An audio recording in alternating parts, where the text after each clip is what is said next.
2 ஆடுகள் சண்டை போட்டதுக்கு பிறகு என்ன நடந்தது தெரியுமா? ஒரு அழகான காடு, அதன் நடுவில் ஒரு ஆறு ஓடிக்கொண்டிருந்தது. அந்த ஆற்றை கடக்க ஒரு சிறிய குறுகிய பாலம் மட்டும்தான் இருந்தது. ஒரு நேரத்தில் ஒரு ஆடுதான் போக முடியும். ஒரு வெள்ளை ஆடு பாலத்தில் நடக்க ஆரம்பித்தது. அதே நேரத்தில் மறுபக்கம் இருந்து ஒரு கருப்பு ஆடும் வந்தது.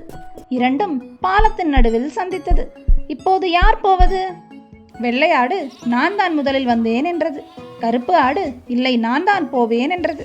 இரு ஆடுகளும் சண்டை போட ஆரம்பித்தது. யாரும் பின்னடையவில்லை, யாரும் யோசிக்கவில்லை. கோபத்தில் தலையை இடிக்க ஆரம்பித்தனர். அடடா, என்னாச்சு தெரியுமா? இரண்டும் சமநிலையை இழந்து ஆற்றுக்குள் விழுந்தது. நீரில் விழுந்த பிறகுதான் புரிந்தது, ஒருவர் விட்டு கொடுத்திருந்தால் இருவரும் காப்பாற்றப்பட்டிருப்போம் என்று.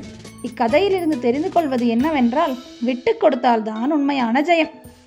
இன்னும் பல நல்ல கதைகளுக்கு வீடியோவை லைக் பண்ணுங்கள், ஷேர் பண்ணுங்கள், அப்படியே எங்கள் சேனலை சப்ஸ்கிரைபும் பண்ணுங்கள்.